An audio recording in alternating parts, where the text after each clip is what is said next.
అందరికీ నమస్కారం. నేను మీ కిరాకార్పేని. ఇండిపెండెన్స్ డే సందర్భంగా ఆగస్టు 15వ తారీఖు అంతకు ముందు ఇచ్చిన హామీ ప్రకారం నారా చంద్రబాబు నాయుడు గారు కూటమి ప్రభుత్వం స్త్రీ శక్తి అంటే మహిళలకి ఉచితంగా బస్సు ప్రయాణం అందుబాటులో తీసుకొచ్చారు, అమలుపరిచారు. అన్ని చోట్ల కూడా ఆంధ్రప్రదేశ్ వ్యాప్తంగా 5 రకాల బస్సులు Palle Velugu, ultra Palle Velugu, city, ordinary, express, metro express 5 రకాల బస్సులను కూడా అందుబాటులో తీసుకొచ్చారు. రాష్ట్ర వ్యాప్తంగా 24/7 ఎక్కడ పడితే అక్కడ ఏ సమయంలో అయినా మహిళలు కేవలం వాళ్ళ రేషన్ కార్డు కావచ్చు, ఆధార్ కార్డు కావచ్చు, పాన్ కార్డు కావచ్చు, ఓటర్ కార్డు కావచ్చు, ఏదైనా కూడా జస్ట్ ప్రభుత్వం గుర్తింపు పొందిన ఆ కార్డును చూపిస్తే వాళ్ళు ఇమీడియట్లీ కూడా టికెట్ ఇవ్వడం జరుగుతుంది. వాళ్ళు హ్యాపీగా కూర్చొని అక్కడి నుంచి ఎక్కడికైనా వెళ్ళొచ్చు. ఆయా శాసనసభ్యులు ఆయా కాన్స్టిట్యున్సీస్లో కూడా నాయకులే సేవకులై టికెట్లు కొట్టి ఇవ్వడం జరిగింది. మహిళలు చాలా సంతోషంగా పండగ చేసుకుంటున్నారు. వీడియోలు కూడా అన్ని నియోజకవర్గాల నుంచి ఆంధ్ర రాష్ట్ర వ్యాప్తంగా కూడా వైరల్ అవుతున్నాయి. నేను కూడా కావలి నుంచి నెల్లూరుకి వెళ్ళేటువంటి ఒక పల్లె వెలుగు బస్సు ఎక్కాను. అప్పటికప్పుడు ఆ వీడియో తీశాను. అందులో ఒక ట్రాన్స్జెండర్ చెప్పిన మాటలు కావచ్చు, పనులు చేసుకునే వాళ్ళు, దినసరి కూలీలు కావచ్చు, చాలా మందిని కూడా నేను అక్కడ కొన్ని క్వశ్చన్లు అడగడం జరిగింది. కండక్టర్ గారిని కూడా నేను అడగడం జరిగింది. ఆ వీడియో కూడా ఇప్పుడు యూట్యూబ్లో వైరల్ అవుతా ఉంది. వాళ్ళతో నేను డ్యాన్స్ కూడా వేశాను. వాళ్ళ అత్యుత్సాహంతో నా కాలు కూడా తొక్కడం జరిగింది. ఆ వీడియోని మీరు యూట్యూబ్లో చూడండి. అంటే ఆ వీడియో చేయడానికి గల కారణం ప్రజలకి చైతన్యం కలగాలి, ఆ పథకం మీద ఇంకా ఒక ఆలోచనకు రావాలనే చేశాను. అయితే ప్రస్తుతం నేను ఎందుకు ఇప్పుడు ఈ మాట్లాడాల్సి వస్తుంది అంటే, ఎప్పుడైనా సరే ఆర్కే రోజా ఏ పథకం అందుబాటులోకి వచ్చినా ప్రజలందరూ కూడా సంతోషంగా ఉన్నా, వాళ్ళు ఆదరిస్తున్నా, ఆదరణగా ఉన్నప్పటికీ కూడా ఆవిడ వచ్చి మళ్ళీ మాట్లాడుతూ ఉంటుంది. కాబట్టి 15వ తారీఖు వచ్చినటువంటి ఆ స్త్రీ శక్తి ఉచిత మహిళా బస్సు ప్రయాణం గురించి ఏం మాట్లాడిందో ఒకసారి విందాం. మాలిన విషయాలకి నేనున్నాను అంటూ ముందరి కొట్టలాగా వచ్చే పవన్ కళ్యాణ్ ఈ రోజు మహిళల్ని మోసం చేస్తుంటే చంద్రబాబు నాయుడు కూటమి ప్రభుత్వంలో డిప్యూటీ సీఎం గా ఉండి ఎందుకు ప్రశ్నించడం లేదు, ఎందుకు నిలదీయటం లేదు? ఇక్కడ ఆర్కే రోజా మాట్లాడింది మీరు విన్నారు, మీరు చూశారు. ఏ పని పడితే ఆ పనికి ముందుగా వచ్చారు పవన్ కళ్యాణ్ గారు. నారా చంద్రబాబు నాయుడు గారు మహిళల్ని మోసం చేస్తుంటే మీరు ఏం చేస్తున్నారు, మీరు ఎందుకు ప్రశ్నించలేదు అంటుంది. మహిళలని నారా చంద్రబాబు నాయుడు గారు ఎక్కడ మోసం చేశారో ఆర్కే రోజా నువ్వు ప్రజలకు సమాధానం చెప్పాలి. మహిళలకి మోసం చేసింది జగన్మోహన్ రెడ్డి.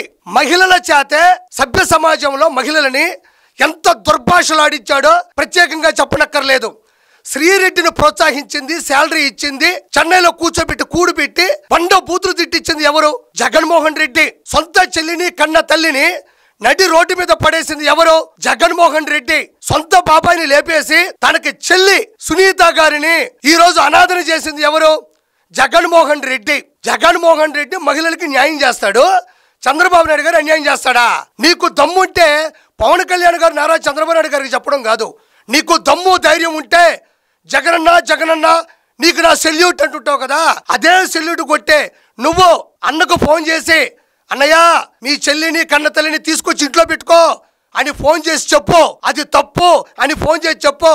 సునీత గారికి న్యాయం జరగట్లేదు, ఆ న్యాయం చేసి పెట్టు, చెయ్యకపోతే తప్పు అని ఫోన్ చేసి చెప్పు. మర్చిపోయినా ఆయనకి ఫోన్ ఉండదంట, ఫోన్ ఉండే నెంబర్ ఉండదంట. మరి ఎడ చెప్తావు? ధైర్యం చేసి ఇంటికి వెళ్తావు అంటే నువ్వు మరో బాబాయ్ అవుతావు. ఆయనకి శవం కావాలి, ఎవరో ఒకరిని లేపేసి టీడీపీ ప్రభుత్వం మీద అంటగట్టాలి. కాబట్టి నువ్వు వెళ్ళలేవు, ఆయనకి చెప్పాలంటే ఫోన్ ఉండదు. మీరేమో కలుసుకొని మాట్లాడడానికి ఆయనకి అర్హత ఉన్న అసెంబ్లీకి రాడు, నీకేమో అర్హత లేదు. ఏం చేయాలా? చంద్రబాబు నాయుడు గారు మహిళలకి అన్యాయం చేశాడు. ఎవరి చేతనో ఒక్క మాట మాట్లాడించగలవా? మీ పేటీఎం బ్యాచ్లు కాకుండా, నువ్వు కాకుండా, చిల్లర చేష్టాలు చేసే కొంతమంది కాకుండా ఎవరి చేతనా నారా చంద్రబాబు నాయుడు గారు మహిళలకు అన్యాయం చేశాడని చెప్పగలవా? ఏం అన్యాయం చేశాడు? డ్వాక్రా సంఘాలు ఏర్పాటు చేసింది నారా చంద్రబాబు నాయుడు గారు. మహిళా పోలీస్ స్టేషన్లు, మహిళా కోర్టులు, ఫ్యామిలీ కోర్టులు ఏర్పాటు చేసింది నారా చంద్రబాబు నాయుడు గారు. మహిళల మరింత భద్రత కోసం ఆటోలకి, క్యాబులకి GPS తప్పనిసరి అని ఏర్పాటు చేసింది నారా చంద్రబాబు నాయుడు గారు. ఒక దళిత మహిళ ప్రతిభా భారతి గారిని అసెంబ్లీ స్పీకర్ని చేసింది నారా చంద్రబాబు నాయుడు గారు. ఎన్టీ రామారావు గారు మహిళా యూనివర్సిటీని ఏర్పాటు చేస్తే రాష్ట్ర మహిళా కమిషన్ ఏర్పాటు చేసింది నారా చంద్రబాబు నాయుడు గారు. ఇవి నీకు తెలుసా? తాటికాయ అంత తలకాయ ఉంటే కాదు, ఆవగించంత ఆలోచన కూడా ఉండాలా. పేపర్ ఇస్తే పేమెంట్ వేస్తే వచ్చి మాట్లాడేవేనా? నాకు ఒకటి అర్థం కాదు రోజా, ప్రతి పేదవాడు ఈ రోజు తన 5,000 నోట్లోకి పోయేలా చంద్రబాబు నాయుడు గారు పరిపాలిస్తున్నారు. అది మీకు నచ్చదు. మహిళల కోసం ఉచితంగా 5 బస్సులు ఈ రోజు ప్రయాణిస్తున్నాయి, అందుబాటులో తెచ్చారు. అంటే 5 బస్సులు మీకు నచ్చదు. 5 పథకాలు పింఛన్, తల్లికి వందనం, అన్నదాత సుఖీభవ, ఉచిత గ్యాసు సిలిండర్లు, స్త్రీ శక్తి 5 పథకాన్ని దిగ్విజయంగా జనాలకు తీసుకొస్తే మీకు నచ్చదు. 5 వేళ్ళు, 5 బస్సులు, 5 పథకాలు, ఎందుకు మీకు 5 అంటే నచ్చదు అని నేను దీర్ఘంగా ఆలోచిస్తే 151లో అంటే 2 ఒకట్ల మధ్యన 5 ఉండేది. అది ఎట్ట పోయిందో తెలియదు, ఎక్కడికి ఎగిరిపోయిందో తెలియదు, ఎప్పుడు వస్తుందో తెలియదు, ఇంకెప్పటికీ రాదు. ఎందుకంటే ఇలాంటి మాటలు మాట్లాడబట్టే కదా మనం దిగజారిపోయినాం. ఒకసారి మంత్రిగా పనిచేసావు, అసెంబ్లీకి వెళ్ళావు, ఏం మాట్లాడాలో కూడా తెలియని పరిస్థితిలో నువ్వు ఉంటే నీకెవరు ఓట్లేస్తారు? ఎట్లా? How it's possible? నువ్వెలా నాయకురాలివి? నువ్వెలా సేవకురాలివి? నీకు దమ్ముంటే ఒక్కసారి 5 బస్సులు ప్రయాణిస్తున్నాయి ఆంధ్ర రాష్ట్ర వ్యాప్తంగా. నేను చెప్పాను కదా, నువ్వు వెళ్ళు.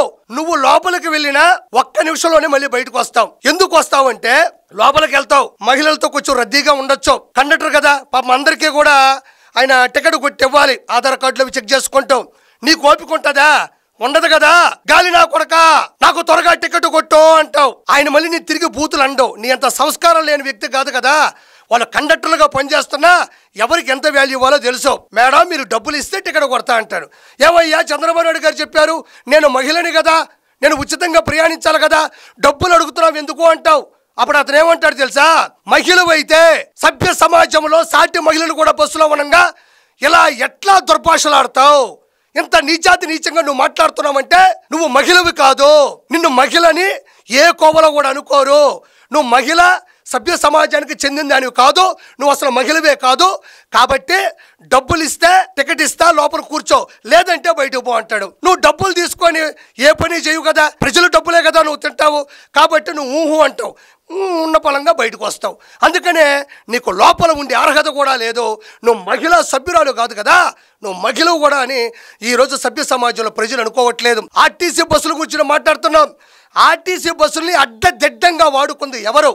అధికార మత్తులో, అధికార దాహంతో ప్రజలకు సేవ చేస్తూ ప్రజలు ఒక చోట నుంచి ఇంకో చోటకి సురక్షితంగా తీసుకెళ్లే ఆర్టీసీ బస్సుల్ని అడ్డదిడ్డంగా, అస్తవ్యస్తంగా, అన్యాయంగా, అక్రమంగా వాడుకున్నది ఎవరు? సిద్ధం సభలు, సర్వసిద్ధం బస్సులు, అక్కడకు వచ్చేటువంటి పేటీఎం మనుషుల్ని సముదాయించి, సమీకరించి, గ్రూపుగా క్రియేట్ చేసి వాళ్ళందరికీ బీరు బిర్యానీ పొట్లాలు ఇచ్చి వాళ్ళందరినీ పలు జిల్లాల నుంచి, సంబంధం లేని జిల్లాల నుంచి కేవలం ఆర్టీసీ బస్సులు ఎక్కించుకునే కదా ఆ రోజు మీరు చేసింది. ఆ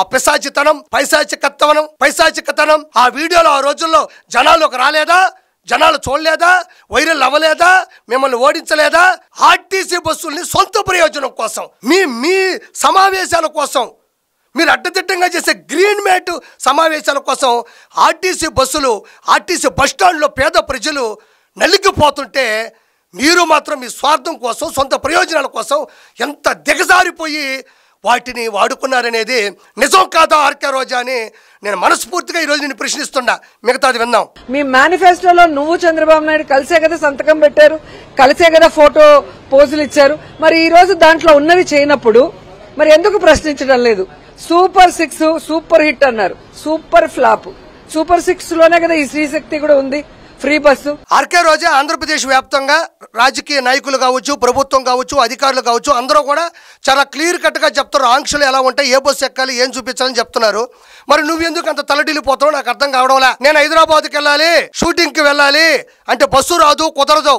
చెన్నైకి వెళ్ళి సేద తీరాలి అంటే బస్సు రాదు, అది కుదరదు. ఇటలీకి వెళ్ళాలి, టాటూలు కనబడేటట్టు నేను ఈదుల్లో తిరగాలి అంటే బస్సు రాదు, అది కుదరదు.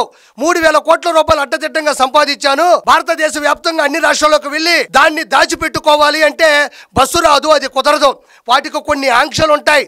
నీ స్వార్థపూరితంగా ఆలోచించడం వల్లే అన్ని చోట్ల బస్సు నీకు కావాలనడం వల్లే ఈ విధంగా తయారవని నేను అనుకుంటున్నా. నీకు దమ్ముంటే ఆర్కే రోజా సూపర్ 6 ఫెయిలు అనే దాన్ని నువ్వు నిరూపించు. నీకు దమ్ముంటే తల్లికి వందన ఫ్లాప్ అని నువ్వు నిరూపించు, స్త్రీ శక్తి ఫ్లాప్ అని నువ్వు నిరూపించు, పింఛన్లు టెన్షన్గా అందట్లేదని నువ్వు నిరూపించు. నువ్వు ఇంట్లో కూర్చొని సాక్షిని పెట్టుకొని, ఇంటినక 4 మొక్కలు పెట్టుకొని, ముందర 2 మైకులు పెట్టుకొని మాట్లాడడం కాదు. నీకు దమ్ముంటే ఆ 2 మైకులు తీసుకొని జనాల్లోకి వెళ్ళు. తప్పు అయితే జనాలు కొన్ని ఆశీర్వదిస్తారు, మళ్ళీ గెలిపిస్తారు కదా. అన్నేమో కొబ్బరికాయ కొట్టలేడు, అసెంబ్లీకి రాలేడు, జాతీయ పండుగ చేయలేడు, అన్న ఇంకెప్పటికీ గెలవలేడు. నువ్వు బయటకు వచ్చి మాట్లాడబ్బా, ఎవరు కాదంటారు? అన్నేమో ఇన్ని చేశాడు నీకు తెలుసుగా, పింఛన్ ఇంత ఇస్తా అన్నాడు, సంవత్సరం ఇంత పెంచుకుంటామో లాస్ట్గా దాపేసినాడు. జాబ్ క్యాలెండర్ అన్నాడు, మెగా డిఎస్సి అన్నాడు. లిక్కర్ స్కామ్, లిక్కర్ మద్యం ఏదైతే ఉందో దాన్ని కల్తీ చేసి లక్షల కోట్ల రూపాయలు లూటీ చేసి ఆడవాళ్ళ పుస్తులు దిగిపెట్టేట్టు చేశాడు మీ అన్న. చెప్పుకుంటూ పోతా ఉంటే ఇన్నుంటాయి, వాటికి నువ్వు సమాధానం చెప్తావా? నీకు దమ్ముంటే నేను మీ ఇంటికి వస్తా, నా డబ్బులతో వస్తా, మనిద్దరం కూర్చుందాం, నీకు నచ్చిన ఛానల్ పిలిపించుకో. సూపర్ 6లో ఏది ఫెయిల్ అయిందో నువ్వు నిరూపించు, అన్నెందుకు ఫెయిల్ అయ్యాడో నేను నిరూపిస్తా. That's all. మరి ఏం అమలు చేశారు? ఇన్ని కోతలు పెట్టి ప్రజల్ని, మహిళల్ని మోసం చేసే విధంగా ముందుకెళ్తున్నారు.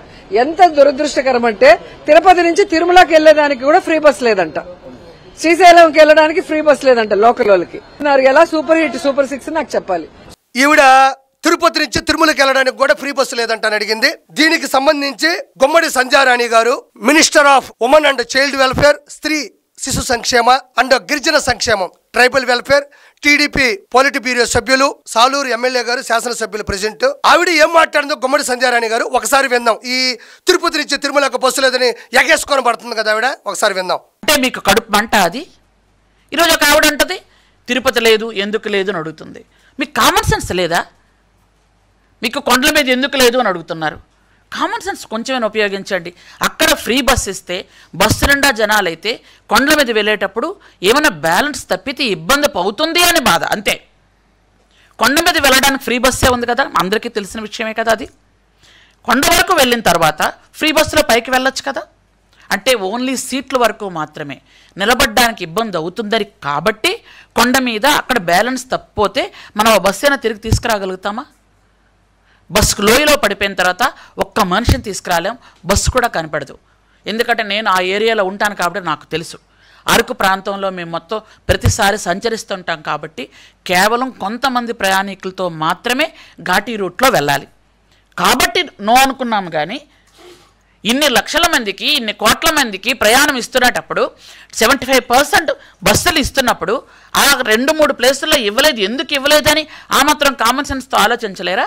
ఇది క్లియర్ కట్గా మీరు విన్నారు, చూశారు. గుమ్మడి సంధ్యారాణి గారు చాలా నీట్గా, క్లారిటీగా చెప్పారు. మేము ఆంధ్రప్రదేశ్ రాష్ట్ర వ్యాప్తంగా మహిళలకి వేల కోట్ల రూపాయలు ఖర్చు పెట్టి ఉచితంగా ప్రయాణాన్ని ఇస్తున్నప్పుడు తిరుపతి నుంచి తిరుమలకి ఇవ్వడానికి మాకేంటి ఇబ్బంది? ఏంటి ఇబ్బంది అంటే ఒక్కసారిగా ఈ ప్రయాణం ఉచితం అని తెలియగానే అంటే మూకుమ్మడిగా తీవ్రంగా లోపలికి వెళ్ళి తొక్కిసలాటలు జరగచ్చు, ఒకరి మీద ఒకరు పడొచ్చు, గాలి కూడా అన్నటువంటి పరిస్థితులు అక్కడ ఉంటాయి. ఆ అల్లర్లతో, చిన్నపాటి అల్లర్లు, తొక్కిసలాట్లు వాటి నేపథ్యంలో ఏదన్నా కొంచెం అటు ఇటు ఇబ్బంది అయితే బండి గాడి తప్పి లోయలో పడే అవకాశం ఉంది. తిరుమల గురించి ప్రత్యేకంగా చెప్పనక్కర్లేదు. ఆ భగవంతుడి గురించి, ఆయన విశిష్టత గురించి, ఆ దారి గురించి నేను ప్రత్యేకంగా ఎవరికి చెప్పక్కర్లేదు, అందరికీ కూడా తెలుసు. చాలామంది కూడా జీపులు వెళ్ళి ఉంటారు, బైకులు వెళ్తారు, కారులు వెళ్తారు.